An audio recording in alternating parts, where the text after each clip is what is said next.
It's that time once again, Nintendo Direct time, and what a direct it was. If you somehow didn't know, Nintendo Directs happen usually 2 or 3 times a year and will just announce a bunch of Nintendo games and plans for the future, some third parties and maybe some indie stuff in there to pad it out. Sometimes they can be a bit of a miss, but more often than not, we usually get at least a little something to enjoy. Now this Direct was said to mostly focus on games launching in the first half of 2023, so we're quite unsure on the Switch's future after this point going into the 7th year of its life, which is a long time, and I think that's quite interesting. But the fact that this Direct was so insane anyway was awesome. We've got so much to look forward to and all so soon. But before we get into that, I actually prepared a bingo card to fill out as a beloved Nintendo Direct fan tradition, and we're gonna fill it out as we go, see what I got right, and see whether I scored a bingo. So the Direct started with Pikmin 4, which scores 1 space straight away, and wow, this game looks great already. It looks like we've got a new cast of characters with 4 total captains shown off, possibly more, and maybe even a familiar face that's been obscured in the footage here. The first thing that hit me was the architecture of the world. We've got a fully fledged building in the background that seems to have been upkept pretty well, which is confusing because the Pikmin series is set so far in the future that, for example, Australia and Antarctica have literally merged into one continent. Humanity's been gone so long that we've got these weird new evolutions of nature, including the titular Pikmin. But the big question is, how has this building been upkept? In the lovely box art and expanded full art, it even has a focus there, so it's interesting to think what the significance of this place could be. It even has such a presence in the background of the gameplay, depth of field used beautifully here to make the player feel so tiny, tinier than ever before, with the new camera angle more at ground level with the Pikmin. It's really interesting to see. For how it plays I can't say, but it looks gorgeous, allowing for some stunning views over the various layers of the landscape that weren't achievable previously in the series. As for gameplay, they showed off the Ice Pikmin, a brand new addition that can freeze enemies and freeze lakes over for traversal at the cost of those very Pikmin who froze it seems. They just kinda get stuck there. Ice Pikmin I'm sure will be a great addition to the cast, with the expanded art showing all the returning Pikmin from across the series, even bringing back Purple, which were excluded from 3 as depicted here on this artwork. Also, dog. It is adorable, I love it. It acts as a companion for traversal through water and as an extra mechanic to manage who can break through stuff and help move stuff too, acting as 10 Pikmin it seems. I can't wait to see what it can offer to the gameplay. And we got a release date of July 21st, 2023. We were concerned for a minute there when a supposed early listing saw the game coming out mere weeks after Tears of the Kingdom, which means sales for Pikmin 4 would have bombed. But July is a pretty good time. Very excited for Pikmin 4. We then move on to Xenoblade Chronicles 3 DLC, which I'm not all too much into, but that's probably cool for Xenoblade fans with the return of Shulk once more, and Rex from Xenoblade 2. Seems cool. And with that we get to check off anime game. And the Who Asked category I so rudely included as we skip over to the next big thing I was excited for, of course being the surprising reveal of the Splatoon 3 paid DLC. I thought for sure with March coming up we'd get the Splatoon 3.0 update, but no, maybe that'll come in a YouTube video later on before we hit March. But what a weird idea for paid DLC, but as we know, it's only a part of the overall expansion pass that got announced, with Inkopolis being Wave 1, basically an alternate hub world to walk around in so I can reminisce. What? And I'll tell you, I'm never leaving this lobby. Rip Splatsville, Inkopolis supremacy. I can't tell you why this is a thing, but it seems pretty cool if it has all the features you'd want out of such clear nostalgia bait. Obviously all the services of Splatsville are available here, but surely we get news reports with Callie and Marie when booting the game up for nostalgia's sake, and new dialogue between them. That would be amazing. I don't know what they'll do for Splatfest announcements though, since there's only 2 of them to choose between 3 teams, so maybe we'll go back to Splatsville for those newscasts. That would also then have to mean that the game saves where we quit the game last and thus spawn us back there every time, which I would also love just to see the old title screen again. But we can also check in during Splatfests with much more refined animations of the Squid Sisters than we got to have in Splatoon 1. I always thought our time with them got cut so unfairly short, with Splatoon 1's short lifespan of 2 years in comparison to Splatoon 2's 5 years. The Splatfest decorations in the sky are also really cool, and we've got a new rendition of City of Color, which to this little video game OST freak is super cool. I do hope then that maybe we get a bunch of new remixes of Splatoon 1 songs with this package to play during online battles and around the lobby. Maybe client-side and battles to owners of the DLC. I'm not too sure how they'd approach it, but I don't think I'd be too picky. But who knows. And how are they going to approach the lobby with this? I think the package wouldn't be worth its value if Inkopolis Plaza didn't get its own training lobby design while waiting for matches.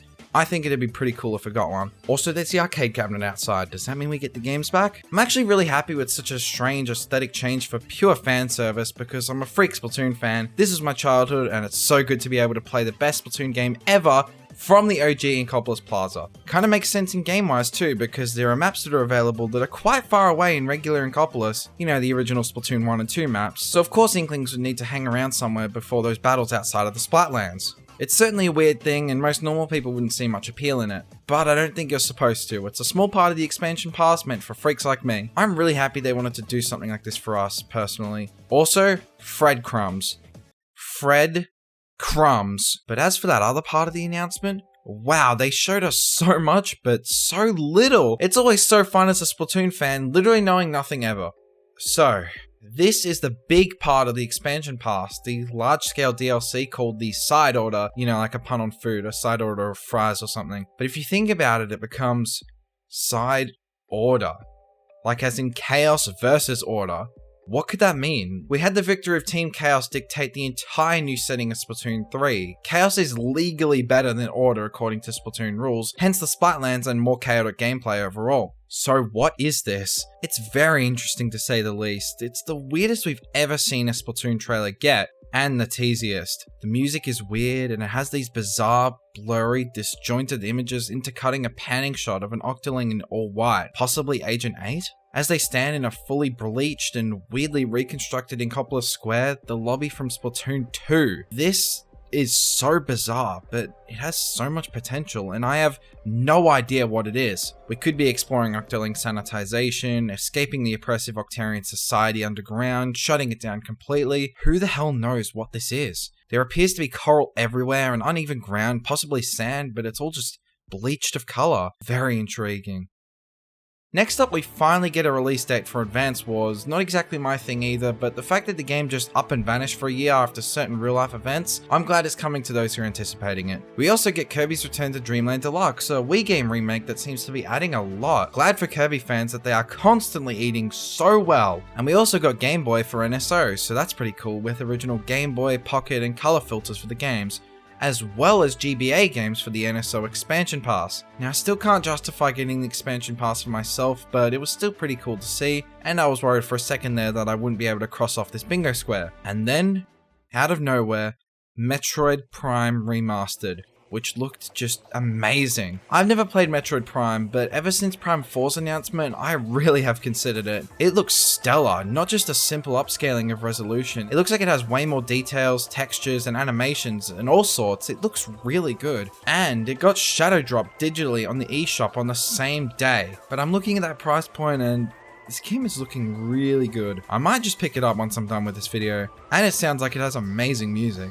And just to mention a weird one for myself, we have Master Detective Archives Raincode by Spike Chunsoft, a super bizarre looking, very anime inspired mystery game, directly from the creator of Danganronpa, a series I've played and quite enjoyed a lot in the past, so this is kind of intriguing to me. I can't decide if it's too weird and out there for me yet though, I'll keep a lookout. We skipped the announcement of a brand new Professor Layton game, which is pretty awesome. I wish that could happen for Ace Attorney as well. But then we get Mario Kart Wave 4. Now, if you're following the various leaks and data mines from Mario Kart Tour, this reveal of the Yoshi's Island track wasn't all that surprising. But what was surprising is just how fun and exciting this track layout looks. You go around this twisty road with the Yoshi's Island style oozing from this track, the orangey grass, the Shy Guys and flowers everywhere.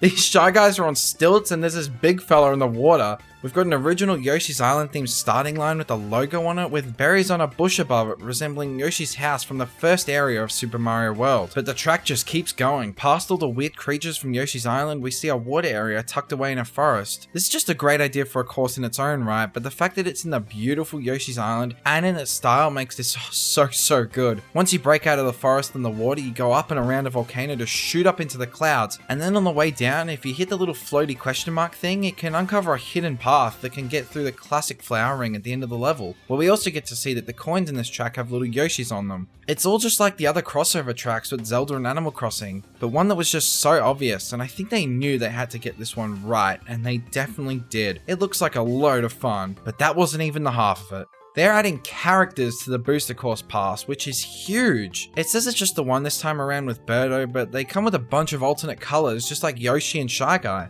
But this also definitely introduces the possibility that we get more characters down the line. Diddy Kong, Pauline, maybe Funky Kong even, maybe some of the crazier ones from Tour like Kamek, Petey Piranha or King Bob-omb. Because adding Birdo makes a prime number of characters, meaning the character select screen will have Birdo added on like a little gross tumor or something. All these extras and the effort overall for the booster course pass just keeps going up and up, and I am all here for it. And then we end it all, this roller coaster ride of a direct, full of so much hype and joy and screaming, of course with The Legend of Zelda Tears of the Kingdom. And it's probably our most substantial showcase yet. I don't want to get too much into it because I want to try and have as blind an experience as possible without overanalyzing it too much. I just want to enjoy what it has to offer, enjoy the ride. But that being said, voice acting for Ganondorf and him creeping and dancing around like a reanimated corpse from Zelda games past, that is creepy. There is a lot of creepy stuff this time around. It's like what Majora's Mask was to Ocarina of Time, the darker, edgier one that reuses assets, but it's for Breath of the Wild. We see famous places from a world we all roamed around in, where we all goofed off in Breath of the Wild. Like Hatno Village, where I used to glide and shield surf all over the place, now under the siege of some kind of horrible warfare with Ganondorf calling for no survivors. And just to say again, him having a voice is so terrifying, but I love it. We've got grind rails, some weird wireless turning mechanism thing, homing arrows, some weird tool to make vehicles. How the hell does that work? Who even knows? But we'll find out soon, as May 12th, 2023 grows ever closer, mere months away at this point. So for my bingo card as the direct progressed, we had a strong start that teetered off towards the middle, started to come back towards the end, but it didn't quite get us a bingo. If I hadn't put my faith in the completely dead Mario and Luigi series, or if I had rearranged some of the spaces around, we could have easily landed on a bingo with a total 10 out of 25. We'll get them next time, lads, and I hope you enjoyed the show this time around. As for the Mario and Luigi fans out there, keep your heads up, kings, someday they'll be back.